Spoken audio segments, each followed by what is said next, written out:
സക്കറിയ 12 അധ്യായം. ജെറുസലേമിന് വാഗ്ദാനം. അരുളപ്പാട്. ഇസ്രായേലിനെ കുറിച്ചുള്ള കർത്താവിൻ്റെ അരുളപ്പാട്. ആകാശത്തെ വിരിയിക്കുകയും ഭൂമിയെ സ്ഥാപിക്കുകയും മനുഷ്യൻ്റെ പ്രാണനെ അവൻ്റെ ഉള്ളിൽ നിവേശിപ്പിക്കുകയും ചെയ്ത കർത്താവ് അരുളി ചെയ്യുന്നു. ജെറുസലേമിനെയും യൂദായെയും ആക്രമിക്കാൻ വരുന്ന ചുറ്റുമുള്ള ജനതകൾക്ക് ജെറുസലേമിനെ ഞാനൊരു പാനപാത്രമാക്കാൻ പോകുന്നു. അവർ അതിൽ നിന്ന് കുടിച്ച് വേച്ചു വീഴും. അന്ന് ഞാൻ ജെറുസലേമിനെ ഭാരമേറിയ കല്ലാക്കും. അത് പൊക്കുന്നവർക്ക് കഠിനമായ മുറിവേൽക്കും. ഭൂമിയിലെ എല്ലാ ജനങ്ങളും അതിനെതിരെ ഒത്തുചേരും. കർത്താവ് അരുളി ചെയ്യുന്നു. അന്ന് ഞാൻ കുതിരകൾക്ക് പരിഭ്രാന്തിയും കുതിരപ്പടയാളികൾക്ക് ഭ്രാന്തും വരുത്തും. ജനതകളുടെ കുതിരകളെ ഞാൻ അന്ധമാക്കുന്ന അന്ന് യൂദാ ഭവനത്തെ ഞാൻ കടാക്ഷിക്കും.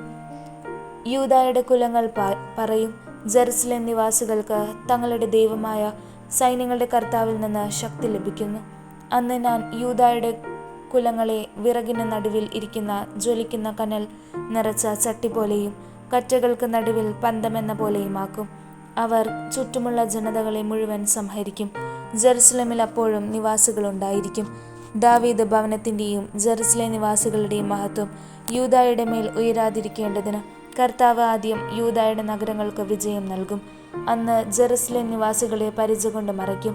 അവരുടെ ഇടയിലെ ഏറ്റവും ദുർബലനായവൻ അന്ന് ദാവീദിനെ പോലെയാകും. ദാവീദ് ഭവനം ദൈവത്തെ പോലെ, കർത്താവിൻ്റെ ദൂതനെ പോലെ അവരെ നയിക്കും. അന്ന് ഞാൻ ജെറുസലേമിനെതിരെ വരുന്ന സകല ശത്രുക്കളെയും നശിപ്പിക്കും. ഞാൻ ദാവീദ് ഭവനത്തിൻ്റെയും ജെറുസലേം നിവാസികളുടെയും മേൽ കൃപയുടെയും പ്രാർത്ഥനയുടെയും ചൈതന്യം പകരും. അപ്പോൾ തങ്ങൾ കുത്തിമുറിവേൽപ്പിച്ചവനെ നോക്കി ഏകജാതനെ പ്രതിയെന്ന പോലെ അവർ കരയും. ആദ്യജാതനെ പ്രതിയെന്ന പോലെ ദുഃഖത്തോടെ വിലപിക്കും.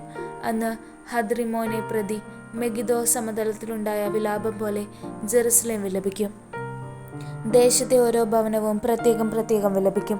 ദാവീദ് ഭവനവും അവരുടെ സ്ത്രീകളും, നാഥാൻ ഭവനവും അവരുടെ സ്ത്രീകളും, ലേവി ഭവനവും അവരുടെ സ്ത്രീകളും, ശിമെയി ഭവനവും അവരുടെ സ്ത്രീകളും, മറ്റു ഭവനങ്ങളും അവരുടെ സ്ത്രീകളും പ്രത്യേകം വിലപിക്കും.